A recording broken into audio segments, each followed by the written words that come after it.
أعوذ بالله من الشيطان الرجيم. بسم الله الرحمن الرحيم. ياسين والقرآن الحكيم إنك لمن المرسلين على صراط مستقيم تنزيل العزيز الرحيم لتنذر قوما ما أنذر آباؤهم فهم غافلون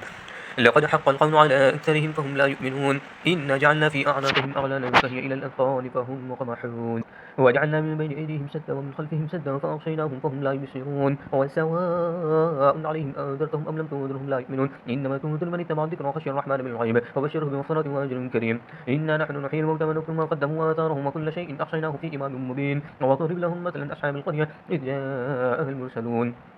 إذ أرسلنا إليهم اثنين فكذبوهما فعززنا بثالث فقالوا إنا إليكم مرسلون قالوا ما أنتم إلا بشر مثلنا وما أنزل الرحمن من شيء إن أنتم إلا تكذبون قالوا ربنا يعلم إنا إليكم لمرسلون وما علينا إلا البلاغ المبين قالوا إنا تطيرناكم لئن لم تنتهوا لنرجمنكم ولمسنكم منا عذاب أليم قالوا طائركم معكم أذكرتم بل أنتم قوم مسرفون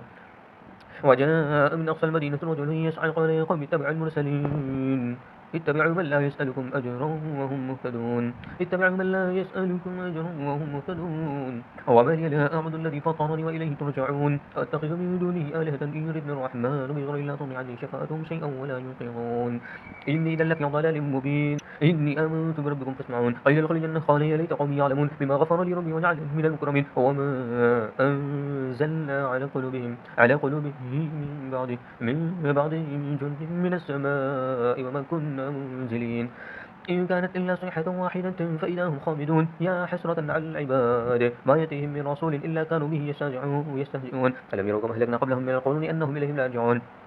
وإن كل لما جمع الذين محضرون وآية لهم الأرض الميتة أحييناها وأخرج منها حبا فمنه يأكلون وجعلنا فيها جنات من نخيل وأعناب وفجرنا فيها من العيون ليأكلوا من ثمره وما عملوا بأيديهم أفلا يشكرون سبحان الذي خلق الأزواج كلها مما تنبت الأرض ومن أنفسهم مما لا يعلمون وآية لهم الليل نسلخ منه النار فإذا هم مظلمون والشمس تجري لمستقر لها ذلك تقدير العزيز العليم والقمر قدرنا منازل حتى عاد كالعرجون القديم لا الشمس ينبغي لها أن تدرك القمر ولا الليل سابق النهار وكل في فلك يسبحون وآية لهم أنا حملنا ذريتهم في الفلك المشحون وخلقنا لهم من مثله ما يركبون وإن نشأ نغرقهم فلا صريخ لهم ولا هم ينقذون إلا رحمة منا وتعالى حين وإذا قيل لهم اتقوا ما بين أيديكم وخلفكم لعلكم ترحمون وما تأتيهم من آية ربهم إلا كانوا عنها معرضين وإذا قيل لهم أنفقوا مما رزقكم لو قال الذين كفروا للذين آمنوا أنطعم من لو شاء الله أطعمه إن أنتم إلا في ضلال مبين ويقولون من هذا الوعد إن كنتم صادقين ما ينظرون إلا صيحة واحدة تأخذ وهم يرسمون فلا يستطيعون توصية ولا إلى أهلهم يرجعون ونفخ في الصور فإذا هم من الأجداث إلى ربهم ينسلون قالوا يا ويلنا من بعث من مرقدنا هذا ما وعد الرحمن وصدق المرسلون إن كانت إلا صيحة واحدة فإذا هم جميع الذين محضرون فاليوم لا تظلم نفس شيئا ولا تجزون إلا ما كنتم تعملون إن أصحاب الجنة اليوم في شغل فاكهون هم وأزواجهم في ظلال على الأرائك متكئون لهم فيها فاكهة ولهم ما يدعون سلام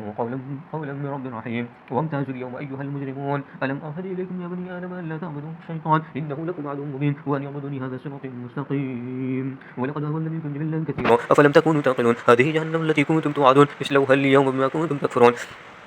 اليوم نختم على أفواههم وتكلمنا أيديهم وتشهد أرجلهم بما كانوا يكسبون ولو نشاء لطمسنا على أعينهم فاستبقوا الصراط فأنى يبصرون ولو نشاء لمسخناهم على مكانتهم فما استطاعوا لي ولا يرجعون ومن نعمره نكسه الخلق أفلا يعقلون وما علمناه الشعر ما ينبغي له إن هو إلا ذكر وقرآن مبين لينذر من كان حيا ويحق القول على أكثرهم على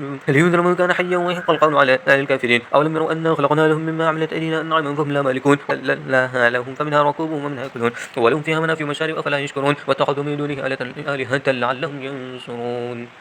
لا يستطيعون نصرهم وهم لهم جند محضرون فلا يحزنك قولهم إنا نعلم ما يسرون وما يعلنون أولم يرى الإنسان أنا خلقناه من نطفة فإذا هو خصيب مبين وضرب لنا مثلا ونسي خلق قول من يحيي العظام وهي رميم